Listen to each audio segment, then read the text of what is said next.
যে বেদাত এমন প্রসার লাভ করবে যে মানুষ বেদাতকেই সুন্নাত মনে করবে। আর ওই যখন বেদাতকে তুলে দেওয়া হবে তখন মানুষেরা মনবে, আহারে আজকে একটা সুন্নাত উঠে গেল, অমুক হুজুর একটা সুন্নাত তুলে দিয়েছে। এরকম বেদাত প্রসার লাভ করবে, মানে বেদাতকে মানুষ সুন্নাত মনে করবে, মানে বেদাতটাই ইবাদত। ওই বেদাতকে সুন্নাত মনে করবে, বেদাতটাকেই ইবাদত মনে করবে। তারপরে যখন ওই বেদাতটিকে যখন তুলে দেওয়া হবে, মানুষেরা মনে করবে যাহারে অমুক হুজুর, অমুক ইমাম, অমুক আলেম একটা সুন্নাত তুলে দিল, একটা ইবাদত তুলে দিল, হুজুর আমাদের এই ইবাদতটা করতে মানা করে। এরকম কথা মানুষেরা এক সময় বলবে, বেদাত এত প্রসার লাভ করবে। এজন্য হাজরিন, সমাজে অনেক বেদাত আছে যে বেদাতের আমরা বিরোধিতা করি না। এজন্য বেদাতের বিরোধিতা করতে হবে। আল্লাহ রসুল বেদাত মানেননি, তার জীবদ্দশায় তিনি কখনো তার আদর্শের বাহিরে আমল করলে তিনি এটা গ্রহণ করেননি। তার আদর্শ, তার আনুগত্যের ন্যূনতম যদি কারো পদস্খলন ঘটেছে, আল্লাহ রসুল তাকে গ্রান্টেড করেননি। আল্লাহ রসুল হুনায়নের যুদ্ধের পর গনিমতের মাল বন্টন করছেন। এক লোক বলছে, ইত্তাকিল্লাহ ইয়া মুহাম্মদ, হে মুহাম্মদ আল্লাহকে ভয় করো। তার মানে গনিমতের মাল যে ভাগ করছো, তুমি ইনসাফের সাথে ভাগ করিও, তুমি মুখ চেনে মানুষকে দিও না। তার মানে চিন্তা করেন, আল্লাহ রসুল যেটা দিচ্ছেন ওইটা তার পছন্দ না, আবার রসুলকেই বলতেছে তুমি আল্লাহকে ভয় করো। ইত্তাকিল্লাহ মুহাম্মদ, তুমি আল্লাহকে ভয় করো মুহাম্মদ, তুমি ইনসাফের সাথে তুমি গনিমতের মালটা ভাগ করো।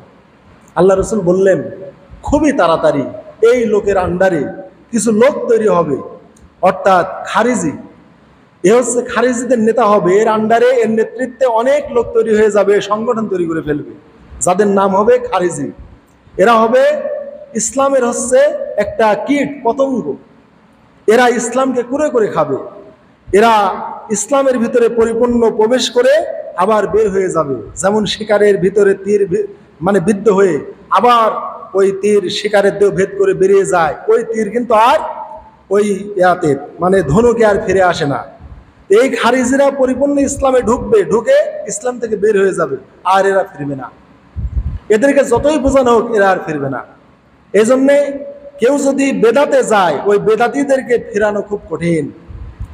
খারিজিরা বেদাতি আমল করেছে, ইসলামে পরিপূর্ণ ঢুকেছে, ঢুকে বের হয়ে গেছে, অতিরিক্ত আমল করেছে, সাহাবীদের চাইতে তাদের আমল ছাড়িয়ে গেছে।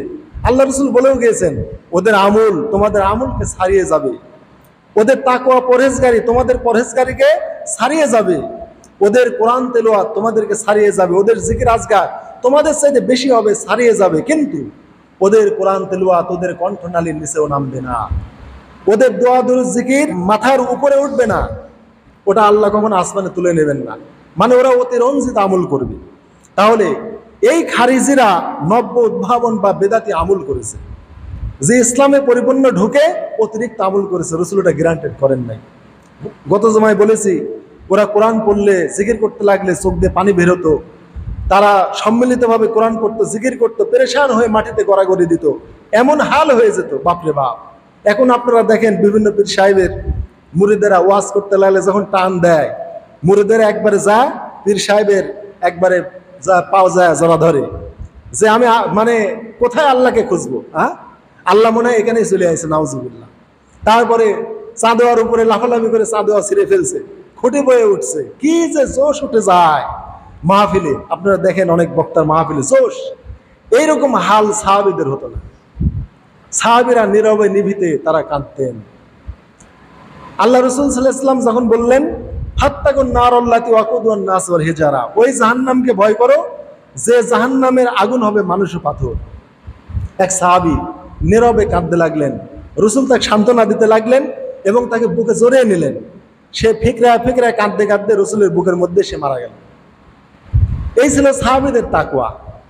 তারা মাটিতে গড়াগড়ি দিয়ে হুলু হয়ে চাঁদোয়া ছিঁড়ে ফেলে খুঁটি বয়ে উঠে এই কাজ তারা করতেন না, নীরবে নিভিতে তাদের চোখের পানিটা আল্লাহকে দেখাতেন।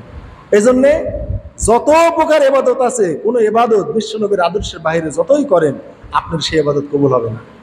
এই জন্য আমরা বেদাতের যখন বিরোধিতা করি তখন বলে, হুজুর এটা কি বলে, সমাজে এত এত হুজুর করতেছে, এত এত লোক করছে, আমরাও হুজুর ভাইরা, আমরাও হুজুর, আমরাও কামিল পাশ করেছি, আমরাও বুখারী মুসলিম এই হাদিসগুলো আমরা পড়েছি, আমরা পড়েই কথা বলি, আমরা এগুলো পাইনি। যদি আপনারা পান আমাদের দেখাবেন, আমরা মেনে নিব। ফরজ সালাতের পর যদি সম্মিলিত দোয়া মুনাজাত কোনো হাদিসে দেখাতে পারেন, মেনে নিব। বিশ্বনবীর সুন্নাত আমাদের হারানো সম্পদ। আমি মনে করি আমি বিশ্বনবীর সব সুন্নাত আমি জানি না, আমি জানার চেষ্টায় আছি। আমাদের জীবন থেকে, সমাজ থেকে নবীর অনেক সুন্নাত, অনেক আদর্শ হারিয়ে গেছে। ওইগুলো আমি খুঁজছি, যেটা খুঁজে পাবো সেটা আমি আমল করি। আমি পাগড়ির হাদিস পেয়েছি, পাগড়ি পরেছি। সহিহ মুসলিমের হাদিস, রসুল যখন জুমার খুতবা দিতেন মাথায় কালো পাগড়ি বাঁধা থাকতো। মক্কা বিজয়ের দিন মাথায় কালো পাগড়ি ছিল। মিশকাতের কিতাবুস সালাতের হাদিস, পাগড়ির যে পিছনে মানে দুটা ঝুঁটি ছিল, এই ঝুঁটির কথা হাদিসে বর্ণিত হয়েছে সহিহ মুসলিমে। আল্লাহ রসুল এমন ভাবে জুমার খুতবা দিতেন, তার মাথায় কালো পাগড়ি ছিল।